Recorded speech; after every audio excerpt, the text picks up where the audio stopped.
Hello everyone, आप सभी का स्वागत है आपके अपने यूट्यूब चैनल तैयारी सक्सेस की में। दोस्तों, आज हम लोग इस वीडियो में चीन के इतिहास का एक बहुत बहुत इम्पोर्टेंट टॉपिक को डिस्कस करेंगे। दोस्तों, ये जो वीडियो है आपके हिस्ट्री ऑनर्स के थर्ड सेमेस्टर के विद्यार्थी के लिए है। साथ ही साथ इसमें हम लोग CC7 यानी जिसमें चीन का इतिहास है उसको कवर करेंगे। ठीक है। दोस्तों, मैं आपको सबसे पहले थोड़ा सा बताना चाहूँगा कि ये अफ़ीम वॉर जो था यानी अफ़ीम युद्ध था, ये क्या था। तो दोस्तों, ये जो युद्ध था ये इंग्लैंड यानी ईस्ट इंडिया कंपनी और चीन के बीच हुआ था। अफ़ीम वॉर मतलब क्या है दोस्तों? चीन एक ऐसा देश हुआ करता था उस टाइम जब कभी भी किसी भी तरह का सामान बाहर से नहीं खरीदता था और ईस्ट इंडिया कंपनी को अपना सामान बेचने के लिए जगह चाहिए था। भारत तो पहले ही कब्जा करके बैठा हुआ था, लेकिन वो लोग को और भी बड़ा मार्केट चाहिए था। इसलिए वो लोग क्या किया, वो लोग चीन पे हमला किया, चीन के नौजवानों पर हमला किया। और वो जो हमला था कोई युद्ध नहीं था, बल्कि उन लोगों को मतलब जो अफीम था, अफीम के आदी बनाया गया। ठीक है। अफीम मतलब जो आप लोग जानते हैं ना, क्या बोलते हैं, ड्रग्स, वही मान लीजिए, ड्रग्स के आदी बनाया गया। और ये जो युद्ध हुआ था ये किस प्रकार उग्र रूप लिया, वो इसी चीज़ को आज हम लोग को पढ़ना है। ठीक है। तो आई होप मैं आपको क्विक तरीके से बता दिया हूँ कि क्या है, इसलिए आपको अब पढ़ने में इंटरेस्ट आएगा। ठीक है। तो चलिए हम लोग स्टार्ट करते हैं। इसका आंसर कैसे लिखना है, तो आंसर लिखना है, ध्यान दीजिएगा। ठीक है ना, बहुत बहुत इंपॉर्टेंट है। ठीक है। आपके एग्जाम में 100% आएगा। ठीक है। आपको पढ़ना है। तो प्रश्न क्या है वो भी मैं एक बार पढ़ देता हूँ। प्रथम अफीम युद्ध के कारण और परिणामों का वर्णन करें। इंपॉर्टेंट है, आपको जरूर कॉपी में नोट डाउन करना है। ठीक है। यूरोप के व्यापारी अपने व्यापार के सिलसिले में पूरी दुनिया घूमते थे। ठीक है। इंग्लैंड के व्यापारी विदेशों में व्यापार करने के मामले में सबसे आगे थे। ठीक है। यानी यूरोप, यूरोप में कौन सा देश है? यूरोप में बहुत सारे देश है, स्पेशली जो इंग्लैंड जो देश है वो व्यापार करने में सबसे आगे था उस टाइम। ठीक है। और व्यापार से ही वो लोग का स्टार्टिंग होता था किसी भी देश को हड़पने का। ठीक है। इसी दौरान वह चीन भी पहुंचे। चीन में इंग्लैंड के व्यापारियों के द्वारा व्यापार करना आसान नहीं था। यानी जब चीन पहुंचे, चीन में व्यापार करना उतना आसान नहीं था। कारण क्या था दोस्तों? क्योंकि चीन एक बहुत ही समृद्ध देश था। ठीक है। वहाँ पर सब चीज का खेती होता था और इसलिए चीन के व्यक्ति नहीं चाहते थे कि कोई विदेशी यहाँ पर आके कोई सामान बेचे, या फिर वो लोग को भी कोई ज़रूरत नहीं था विदेशी सामान लेने का। ठीक है। तो चलिए आगे और देखते हैं। मामले ये यहाँ तक हुआ तो घूमे थे। इंग्लैंड के व्यापारी विदेशों में व्यापार करने के मामले में सबसे आगे थे। इसी दौरान वह चीन भी पहुंचे। चीन में इंग्लैंड को व्यापारियों के द्वारा व्यापार करना आसान नहीं था। उन पर कठोर प्रतिबंध लगे हुए थे, लेकिन यूरोपीय व्यापारी चीन के बाजार का परित्याग किसी भी सूरत में नहीं करना चाहते थे। दोस्तों, ये क्यों नहीं करना चाहते थे? क्योंकि चीन दुनिया का सबसे बड़ा जनसंख्या वाला देश है। अभी वर्तमान में नहीं है, वर्तमान में इंडिया फास्ट हो गया है। ठीक है। अभी जो हम लोग का, अगर अभी का बात करें दोस्तों, मैं अब वीडियो बना रहा हूँ दोस्तों 26 को। ठीक है। 26 अप्रैल 2023 को। और अभी के टाइम में हम लोग का भारत आगे निकल गया है, लेकिन उस टाइम तक जो चीन था वही सबसे बड़ा जनसंख्या वाला देश था। तो इंग्लैंड जो व्यापारी थे वो लोग क्या चाहते थे, वो लोग को मार्केट चाहिए था। ठीक है। तो इसलिए वो लोग चीन को किसी भी सूरत में अपना मतलब छोड़ना नहीं चाहते थे। इंग्लैंड के व्यापारी के संगठन ईस्ट इंडिया कंपनी किसी तरह चीन में अपना पाँव पसारना चाहते थे, यानी उसको उसका वहाँ का मार्केट चाहिए था। ठीक है। इधर इधर चीनी सरकार ईस्ट इंडिया कंपनी इधर चीनी सरकार ईस्ट इंडिया कंपनी के प्रभाव को अपने देश से खत्म करना चाहती थी। इसी वजह से चीन और ईस्ट इंडिया कंपनी के मध्य दो युद्ध हुए, जिसे प्रथम और द्वितीय अफीम युद्ध के नाम से जाना जाता है। तो दोस्तों, आज हम लोग जो पढ़ेंगे वो है प्रथम, ठीक है, प्रथम अफीम युद्ध। चलिए देखते हैं आगे। तो अफीम युद्ध के कारण को पहले जानेंगे। किस वजह से हुआ था। ठीक है, प्रथम अफीम युद्ध, तो यहाँ से आपका ऑब्जेक्टिव सवाल पूछा जा सकता है कि प्रथम अफीम युद्ध कब हुआ था। दोस्तों मैं आपको यहाँ पर एक बहुत ही तगड़ा सा टिप्स देना चाहूँगा। ठीक है दोस्तों, आप लोग क्या कीजिएगा, एक पेज में लिखिए प्रथम अफीम युद्ध, वहाँ पर उसका डेट मेंशन कीजिए और कौन सा संधि से वो वाला युद्ध खत्म हुआ उसको भी लिखिएगा। 100% आएगा दोस्तों, 100%। फिर क्या कीजिए, द्वितीय अफीम युद्ध कौन सा संधि से खत्म हुआ और कौन से साल में खत्म हुआ उसको जरूर से जरूर याद कीजिएगा, 100% आएगा। ठीक है, तो चलिए हम लोग देखते हैं प्रथम अफीम युद्ध के कारणों को। दोस्तों पहला कारण है क्योटो की प्रथा। दोस्तों ये क्योटो की प्रथा क्या है, आप लोग ध्यान दीजिएगा, बहुत ही इंटरेस्टिंग है। ठीक है, इस प्रथा के अनुसार विदेशी व्यापारियों को चीनी सम्राट के प्रति अपनी भक्ति प्रकट करनी होती थी। यानी क्या है दोस्तों, जो भी विदेशी व्यक्ति थे यानी व्यापारी, विदेशी व्यापारी जो चीन में व्यापार करने आएगा, वो लोग को क्या करना है, चीन का जो सम्राट है उनके प्रति भक्ति दिखाना होगा। उनको क्या करना होगा, 9 बार झुक के प्रणाम करना होगा, सिर झुका करके। ठीक है, जो विदेशी व्यक्ति ऐसा आते थे वो लोग को ये जो प्रथा था ना, ये बहुत ही खराब लगता था। आप लोग खुद सोचिए, जैसे ये जो विदेशी यानी यूरोपीय जो व्यापारी थे ना, वो लोग अपने साथ जो पोप थे ना, यानी ईसाई धर्म के जो प्रचारक थे, वो लोग को भी साथ में रखते थे और वो लोग एक तरह से ईसाई धर्म का प्रचार प्रसार भी कर रहे थे, है ना। तो ये जो ईसाई धर्म के प्रचार प्रसारक थे या और जो बहुत बड़ा ही ऊंचे लेवल के जो ऑफिसर्स सब थे, वो लोग को भी चीनी जो सम्राट थे वो लोग के सामने सिर झुका करके 9 बार प्रणाम करना होता था। ठीक है, और इसी कारण वो लोग को बहुत खराब लगता था और इसी कारण दोस्तों अफीम वॉर हुआ था। ठीक है, तो चलो आगे देखते हैं।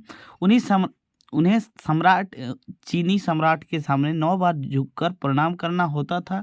यह प्रथा ब्रिटिश व्यापारियों, ईसाई प्रचारकों के लिए अपमानजनक था। उनके लिए ब्रिटिश सम्राट और पोप के अलावा कोई सर्वेसर्वा ना था। ठीक है, तो यही कारणों की वजह से दोस्तों अफीम वॉर हुआ था। ठीक है, तो अतः इस प्रथा के कारण ईसाई धर्म प्रचारकों को और व्यापारियों के मन सम्मान में ठेस पहुंची थी। अतः अंग्रेज इस प्रथा को समाप्त करना चाहते थे। इस प्रथा को समाप्त कर तब तक संभव नहीं था जब तक चीन पर ब्रिटिश सरकार की हुकूमत का प्रभाव ना स्थापित हो जाती। यानी ये प्रथा को ही जड़ से समाप्त करने के लिए जो ब्रिटिश थे वो चीन पर अधिकार करना चाहते थे। ठीक है, ये एक ठो कारण था दोस्तों। और आपको एक शॉर्ट क्वेश्चन ये भी आ सकता है कि क्योटो प्रथा क्या था। तो क्योटो प्रथा क्या था आपको याद रखना है, और ऑब्जेक्टिव में भी सवाल पूछ सकते हैं कि क्योटो की प्रथा किस देश में प्रचलित थी। ठीक है, आपको याद रखना है दोस्तों नेक्स्ट है व्यापारिक विषमता। व्यापारिक विषमता क्या है, थोड़ा ध्यान दीजिएगा। चीन में इस समय व्यापारिक विषमता थी।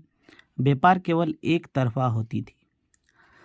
इस समय चीनी लोग को यूरोपीय वस्तुओं की कोई आवश्यकता नहीं थी, इसलिए चीन के साथ व्यापारिक संतुलन बनाए रखने के लिए यूरोप वासियों के पास ऐसी कोई वस्तु नहीं थी जिसे चीन को बेचा कर अपना मुनाफा कमा सके। ठीक है दोस्तों, मैं आपको समझाता हूँ।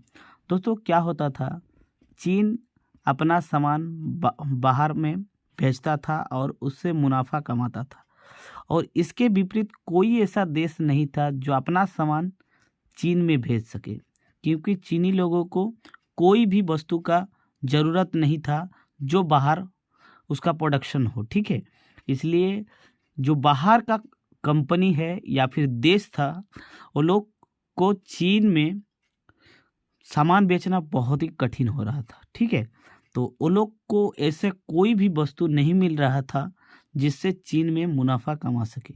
ठीक है, तो आगे देखते हैं। यूरोप वासियों के पास ऐसी कोई भी वस्तु ना थी जिसे चीन में बेचकर अपना व्यापारिक संतुलन बनाए रखे। यूरोपीय व्यापारिक चीन से रेशम, चाय, रबर, सोयाबीन, सिल्क, नॉनकिंग जैसे चीज का आयात करते थे। यानी क्या था दोस्तों, ये जो यूरोपीय थे, ये लोग उल्टा चीन से रेशम, चाय, रबर, सोयाबीन, सिल्क आदि वस्तु का आयात करते थे, ठीक है, लेके जाते थे, ठीक है। लेकिन चीन के सम्राट में कहा था, चीन के सम्राट ने, तो दोस्तों यहाँ पर मिस्टेक है, चीन के सम्राट ने कहा था, यानी उसका एक कोटेशन है, हमारे स्वर्ग के समान एवं अद्भुत साम्राज्य में प्रत्येक वस्तु की बहुयाता है, यानी बहुलकता है, ठीक है।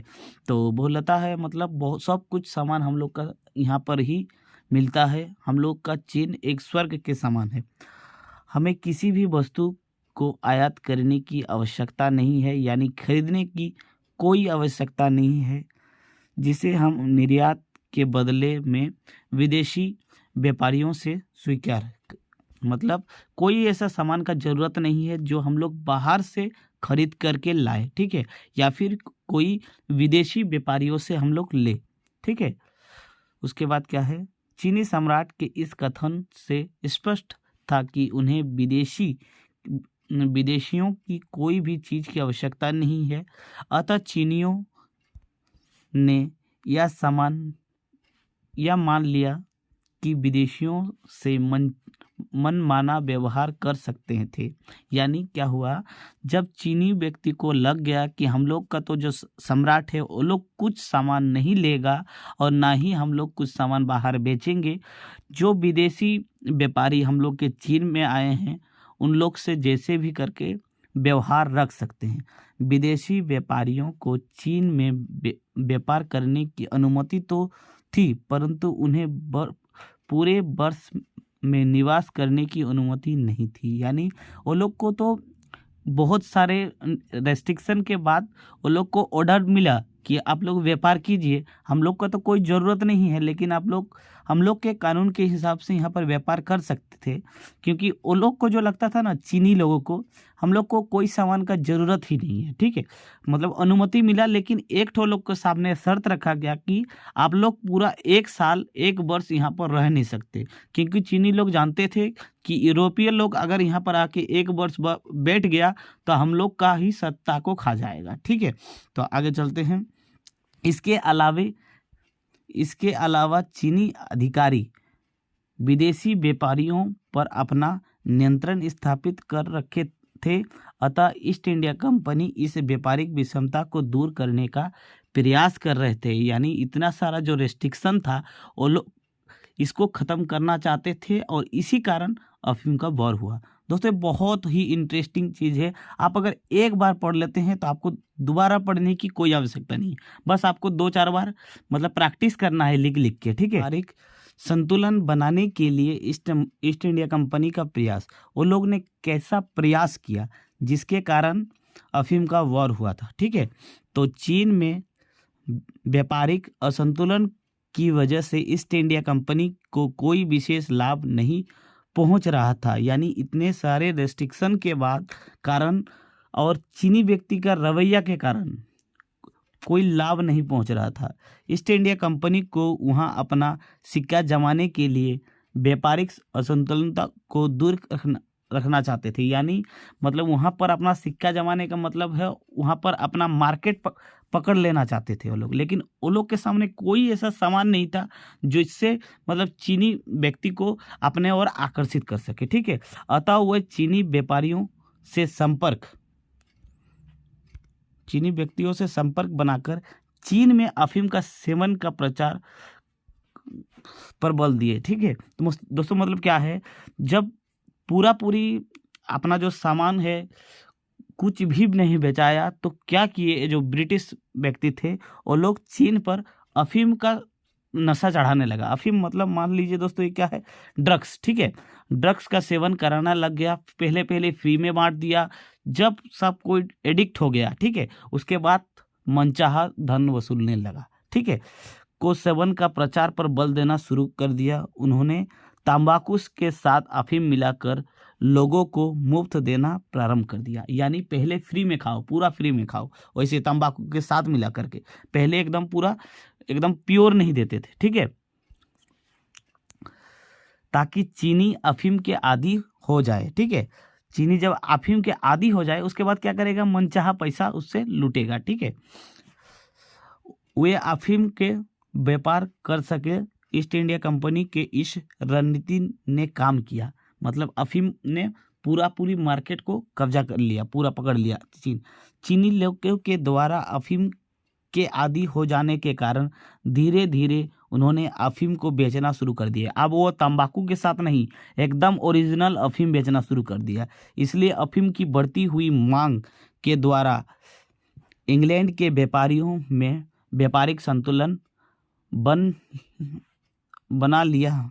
इसे देख चीनी सरकार ने 1820 ईस्वी में अफीम के व्यापार को बंद करने का आधिकारिक आदेश दे दिया। यानी जब देखा कि चीनी सम्राट की ये जो व्यापारी सब आया है, ये लोग अफीम का सेवन फ्री में कराना शुरू कर दिया। फिर क्या हुआ, सब के सब आदी हो गए। उसके बाद डायरेक्ट ये लोग अफीम का ही बिजनेस शुरू कर दिया। तो 1820 ईस्वी में क्या किया, एक बिल पास किया और उन्होंने पूरा का पूरा एकदम प्रेशर दिया ईस्ट इंडिया कंपनी को, ये सब व्यापार एकदम बंद कर दीजिए या फिर आप लोग जा सकते हैं, ठीक है। परंतु चीन के कुछ अधिकारी, जिन्हें ईस्ट इंडिया कंपनी से पैसे मिलते थे, यानी घूसखोर लोग, ठीक है, उन्होंने अफीम लदे जहाज को उतारने की अनुमति दे दी।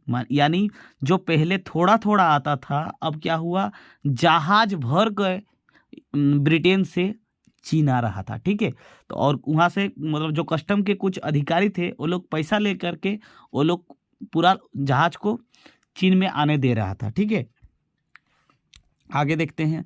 अतः चीनी सम्राट के आदेश के बावजूद व्यापारी नहीं रुका। अतः बहुत से चीनी व्यापारियों ने विदेशी व्यापारियों से चांदी के सिक्के का भुगतान करके अफीम की खरीदारी करना शुरू कर दी। यानी अब जो चीनी या था ना, व्यापारी था, वो लोग क्या कर रहा था, ब्रिटिश ईस्ट इंडिया कंपनी से वो लोग चांदी का मुद्रा दे रहा था और बदले में अफीम ले रहा था। अब वो लोग भी चीन में ही अफीम बेचेगा, चीनी व्यापारी भी, ठीक है। इसी वजह से चीन से बहुत बड़ी मात्रा में चांदी के सिक्के विदेश जा रहे थे। चांदी के सिक्के मतलब समझ रहे हैं ना आप लोग, बहुत ही कीमती चीज वो लोग का देश से जा रहे थे। चांदी के सिक्के चीन के साम्राज्य के लिए बहुत ही महत्वपूर्ण था, क्योंकि राजकीय भुगतान केवल चांदी के सिक्के से ही होता था। अतः अफीम के व्यापार को खत्म करने के लिए चीन की सरकार को कठोर कदम उठाने पर मजबूर होना पड़ा।